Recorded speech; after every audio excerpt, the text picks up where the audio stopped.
पण आपल्याला माहिती आहे राजाचा जीव जसा पोपटात आहे तसा काही मंत्र्याचा जीव खुर्चीमध्ये आहे आणि त्यांना माहिती आहे की तुम्हाला जर सर्टिफिकेट मिळाली तर उद्या तुमच्यापैकी कोणीतरी आमदार आणि मंत्री होईल आणि त्यांना मंत्री राहता येणार नाही. हा जीव पोपटामध्ये जो राजाचा जीव आहे हा पोपटच जर एकदा मारला तर आपल्याला आरक्षण या ठिकाणी मिळेल.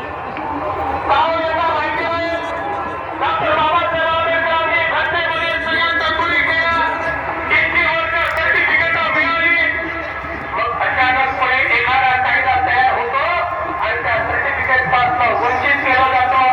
मग तरी देखील कागदपत्र दिले तर व्हॅलिडिटी दिली जात नाही.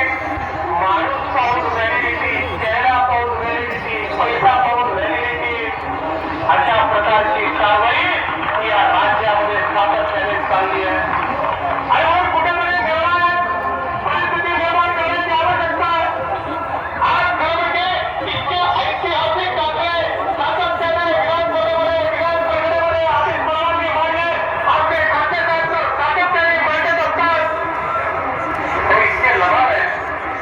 मागच्या काळामध्ये या ठिकाणी आमचे मधुकरराव पिचड सभागृहामध्ये होते आणि धनगर समाजाच्या संदर्भातला प्रश्न मांडला. तर बांधवांनो आपण ऐकलं असेल त्यावेळेस आपले लाडके मुख्यमंत्री साहेब देवेंद्रजी फडणवीस साहेब हे राज्याच्या विरोधी बाकावर होते. तर त्यांना माहीत होतं की आपला आदिवासी कोळी जमात ही 80पेक्षा जास्त मतदारसंघामध्ये मोठ्या प्रमाणात निर्णायक मतदान होल्ड करते.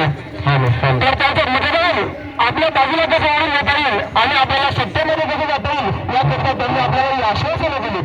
2014ची आश्वासनं आणि आज 2026 12 वर्षाचा काळ घेतलेला आहे आणि आज आपले ते विरोधी पक्षावरील नेते ज्यांनी आपल्याला आश्वासन दिलं ते राज्याचे मुख्यमंत्री आहेत. म्हणून बांधवांना याच्यातून लक्षात घेण्यासारखं आहे की देवेंद्रजी फडणवीस साहेब यांनी आपला 12 वर्षापासून विश्वासघात कायम ठेवलेला आहे. म्हणून आता तरी आम्ही देवेंद्रजी फडणवीस साहेब यांना विनंती करतो की कोळी समाजाचा हा तडतडा साहेब आपण पाहू नका. आमच्या कित्येक पिढ्या 40 वर्षापासून या लढ्याकरिता खटलेल्या आहेत. नवनवीन नेतृत्व येत आहे पण आमचा विषय मात्र त्या ठिकाणी तसाच राहिलेला होता. यावेळेस आमच्या प्रामाणिक संघर्ष योद्धा या ठिकाणी पुन्हा एकदा त्यांनी न्यायाची पेढ या ठिकाणी मिळवलेली आहे. म्हणून आपल्याला या माध्यमातून मी इशारा देतो की दत्तात्रय सुर्वेसी यांच्या पाठीशी महाराष्ट्राची संपूर्ण जमात उभी आहे.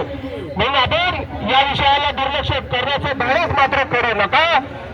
हीच एक आपल्याला या आंदोलनाच्या माध्यमातून मी विनंती वजा आव्हान इशारा आपल्याला करतो. बांधवांनो कारण आपण किती मागण्या मागितल्या तर त्या मागण्यांचं निरसन करण्याचा अधिकार आता मुख्यमंत्र्यांच्या सह्याद्रीवर असतो. मुख्यमंत्री साहेबांनी ठरवलं तर आपल्या जमातीवरील अन्याय चुटकीसरशी ते मुक्त करतील. म्हणून मला या ठिकाणी हे मानणं महत्वाचं वाटलं. समस्या बरेच आहेत तसं त्या ठिकाणी माझ्यापेक्षा अपेक्षा आहे ते इथे मांडतील. त्या समस्यांचं त्या ठिकाणी फोडणी करून सांगतील की कशा प्रकारे जुन्नर नाशिक नगरच्या भागात कोरी नोंदवरून आजही सर्टिफिकेट दिले जातात. मग जुन्नर नाशिक नगरच्या पुढच्या कोऱ्यांनी तुमचे काय जोडे मारले हे या ठिकाणी सर्व अभ्यासक पुनर्वाचन करतील. पण मला या ठिकाणी मुख्यमंत्री महोदय यांना याच्या माध्यमातून परत एकदा आठवण करून द्यायची होती की किमान आपल्या दिलेल्या शब्दाला जागा साहेब जागा. आणि आपल्या सर्व बांधवांना विनंती आहे की या ठिकाणी जे मान्य अभ्यासक आपले मत व्यक्त करतील त्यांचं व्हिडिओ रेकॉर्डिंग मात्र आपण करा. कुठला विषय या 4 भिंतीच्या आड राहू देऊ नका. व्हिडिओ रेकॉर्डिंग करून ते ग्रुप्सवर टाका जेणेकरून आपले बांधव करून त्या व्हिडिओचं प्रसारण करतील. आणि प्रसार माध्यम बांधवांना लक्षात घ्या सोशल मीडिया प्रसार माध्यमच्या माध्यमातून त्यावेळेस दिसेल आणि ज्या वेळेस त्या मुख्यमंत्री यांच्या दालनामध्ये त्या ठिकाणी दिसून येईल की आदिवासी कोळी जमातीचा काही एक लढा त्या ठिकाणी आझाद मैदानावर चालू आहे त्यावेळेस त्या ठिकाणी त्यांचं शिष्टमंडळ तातडीने पाठवतील आणि या विषयाला एकदाचा काय तो साक्षरमोक्ष होईल हेच या निमित्तानं सांगतो. आणि आपण मला बोलण्याची संधी दिली मला ऐकून घेतलं त्याप्रमाणे आपलं नम्रपणे मी आपला धन्यवाद व्यक्त करतो. थँक्यू.